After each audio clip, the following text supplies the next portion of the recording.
Today's theme is a very good theme, fulfilling the promise, forging the future.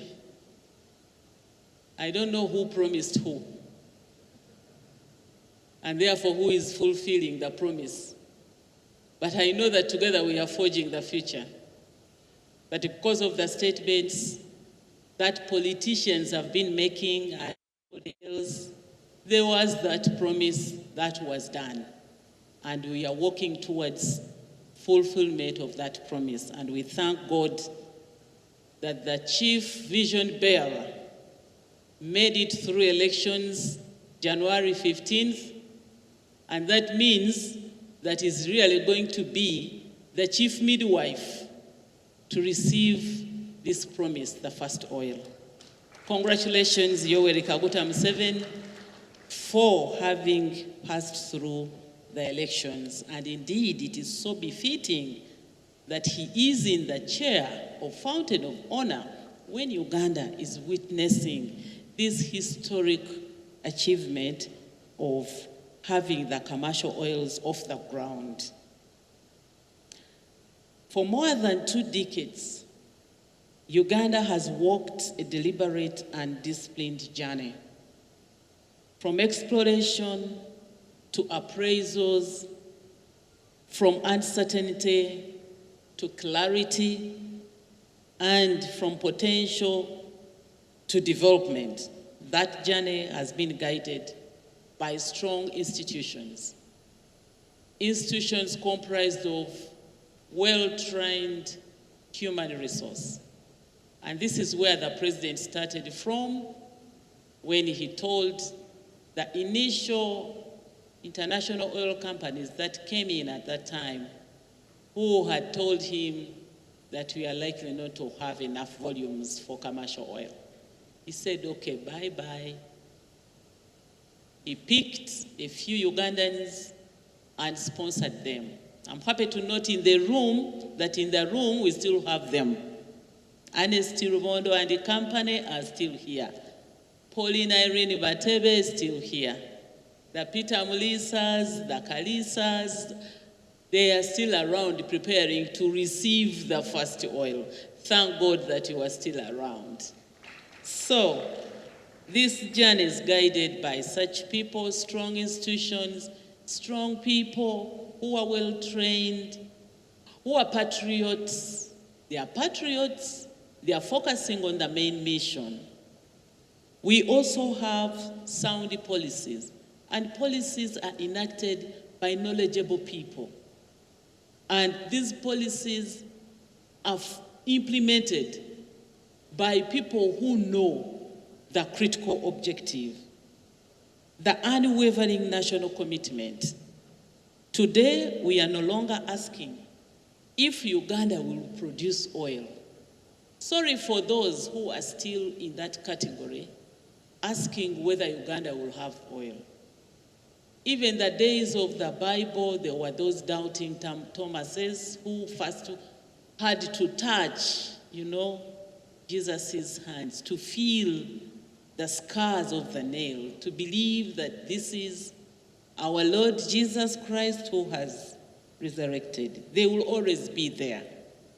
But glaringly, we are focused now more on when and how we will do it, and how well we will manage the products. So majority of us are now planning. We are strategizing ourselves. From today's theme is from development to first oil, unlocking Uganda's production potential, which reflects exactly where we are. The Tilenga and Kingfisher projects, alongside the East African crude oil pipeline project, are no longer plans on paper. They are active, coordinated developments progressing towards production. You'll be able to see the PowerPoints. They look different from the PowerPoints of 2 decades ago. We are seeing people moving. For those of you who have my number, which is on WhatsApp, there is that picture where I was standing, in front of, I was at Tilenga, in front of the gas facility which is being constructed. And right on Ausika, people asked me whether I was in Uganda. Were you in Uganda or in Nigeria? As I was in Hoima of Uganda. So the developments are real. We are seeing a translation of action. We are ready for fast oil, ladies and gentlemen. The Tilenga project, and in the room, we have Mr. Felipe present, who is managing the Tilenga project. It has substantial progress in drilling preparation. The CPF, the Central Processing Facility, which is very critical, which does the primary processing before the crude is exported. Minus that, you don't have crude to go through the East African crude oil pipeline. You go there and see the volumes of steel that is used, the activities, and the black men and women there emphasize the point of local content. The crane, the lifters, managed by Ugandan companies. So thank you, Total. Thank you for a realization that we are great partners and that we have to achieve the objective. Similarly, at Kingfisher, work is going on. The CPF, the Central Processing Facility, going on very well, steadily advancing. The drilling activities are progressing. Right Honorable Speaker, these guys have decided to drill, don't extract. Drill, because we are preparing for where the crude will go after CPF. We don't have storage for the crude. We are planning for storage for the finished products, but not for the crude. Crude will go through the CPF, pumped at Pump Station 1, into the crude oil pipeline to Tanga, where the jetty is, off for commercialization or for trading. So because we lack a storage, these guys are drilling, and they've done a number of good wells that even if you tell them tomorrow to extract, they will do so. So we are ready with a number of wells drilled in order for us to be able to see the first oil. The pipeline is also encouraging. It's not just infrastructure, it is a strategic regional asset that's strengthening the East African integration. In addition, the development of Kabalega International Airport, the upgrading of the roads, and the establishment of the Kabalega Industrial Park are ensuring that oil production is supported by a robust industrial ecosystem. These are not isolated efforts. They are synchronized components of a single national objective, which is a timely, efficient, and sustainable fast oil. The government recognizes that delivering fast oil on schedule requires more than ambition. It requires coordination, it requires discipline and decisive action. Allow me to highlight what we are doing to ensure that this objective is achieved. First, on strong policy and regulatory framework. I want to thank Parliament. I want to thank you, Right Honorable Deputy Speaker, for the support. We don't lack in terms of policy, in terms of regulation. We don't lack. You give us priority. You understood the critical and strategic importance of oil. Even if it is a Saturday, you'll avail yourself. So we thank you so much. The institutions such as Petroleum Authority of Uganda, guided by strong regulation. They are doing a great job. Uganda National Oil Company has received support right from the president, the minister, the permanent secretary, and technical people, down to parliament. Actually, at the neighborhood, I am the one advocating for the oil company at the neighborhood. And they talk to me and say, yes, like you do it in Uganda. When I go to Kenya, I talk about NOC, Kenya National Oil Company. Please, you have to support them. A government must have an own oil company that can come in to bridge the gap. Right, Honorable Speaker, when you hear that I'm addressing people in Kenya, mission moja, because we want sustainability. Tuko pamoja with our Kenyan brothers and sisters. We continue to refine our policy and regulatory framework to respond to emerging realities in the global energy landscape, while maintaining investor confidence and safeguarding Uganda's national interest. I'll not talk about the national planning and national petroleum policy of 2025. My permanent secretary has really talked about it. On infrastructure readiness, we started by the roads. You would move to Lisa, Hoima. Roads were like snakes, you know, meandering the escarpment, going down Kingfisher, in bushes, okay? Sleeping Beauty. The roads at that time were not very active, but we were in preparation. Tarmacked roads. Then the international airport. The second Entebbe airport, just to make you really understand what is in Hoima. Being constructed in Hoima in the name of Kabalega International Airport. Because it is an international airport. It had stood, Right Honorable, it had stood at 93% complete. Every time you ask me, we are at 93%. There was one critical thing that was supposed to be agreed on. Is it the radar? Now, they agreed, and as I speak now, work is going on. We are at 96%. In a short period, we shall be at 100% because we have to commission it before July 31st, this international airport. Then the industrial parks to anchor value addition and downstream activities. I'll call for your support because we are moving kind of slow on this.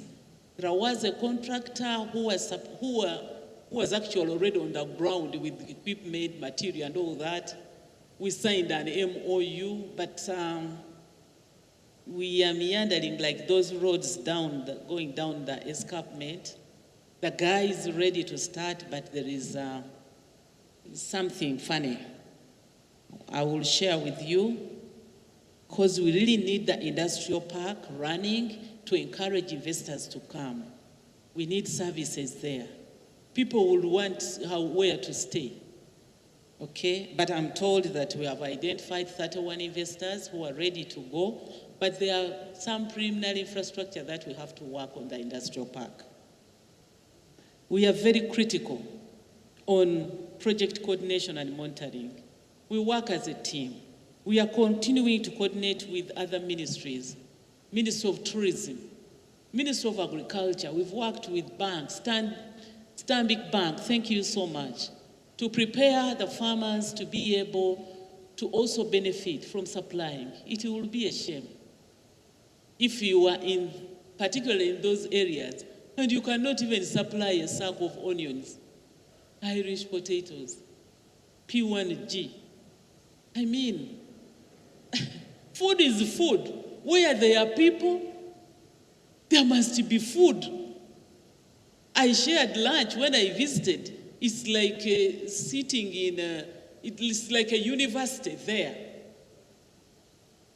To maintain 3 meals a day, breakfast, lunch, dinner, breakfast, lunch, dinner. to hear that we are going to import tomatoes from the neighborhood. Stanbic Bank, working with other people, prepared our people to produce quality food, not just takataka, quality food. So we are coordinating with agencies.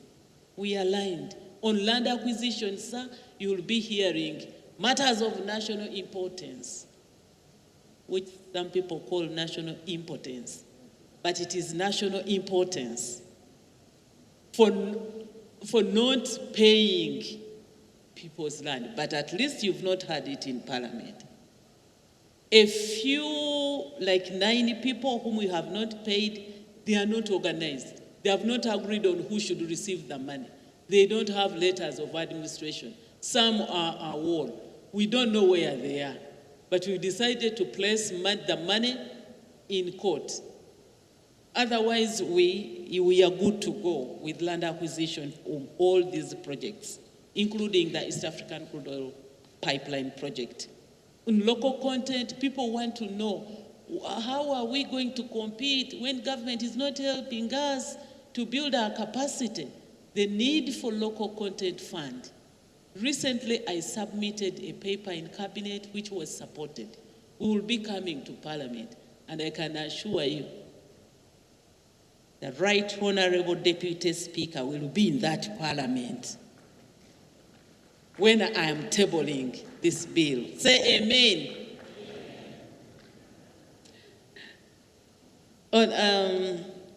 Then on human capital development, thank you very much, our development partners.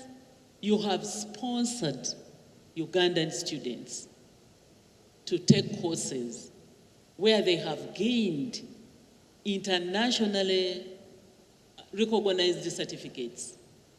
These certificates will remain with them. So we have continued. Even internally in the ministries, I continue to support my team to go abroad for these seminars. I always authorize travel because I understand the importance of being knowledgeable in order for you to be able to regulate a sector. You have to be knowledgeable in order for you to be able to be useful in that office. So it's one sector which really requires money to facilitate training. We have done that. On environmental and social sustainability, we will not be standing here. We wouldn't have survived the international eye, the civil society organizations. We got prepared to take care of health and safety and environmental issues. Our regulations take care of that. We don't lack. Then, in addressing global and regional realities, we are advancing this project in a complex global environment. We are aware of that. The energy transition is reshaping the global energy landscape, and climate concerns, shifting investment patterns, and evolving technologies which come with challenges, but there are also opportunities. We recognize that oil and gas remain critical for economic development, particularly in emerging economies. At the same time, we are committed to diversify our energy mix and investing in renewable energy. Our strategy is to use oil as a catalyst to finance infrastructure, industrialization, and human development while preparing for a balanced energy future. The laws will not allow us to just use this money. Money is ring-fenced for infrastructure development. And I know that there will be critical electricity infrastructure. Transmission, we have to focus on transmission. It pains to see power being generated, moreover clean energy like the one we have in Uganda, and it is not transmitted, and it is not distributed. So we have to focus there.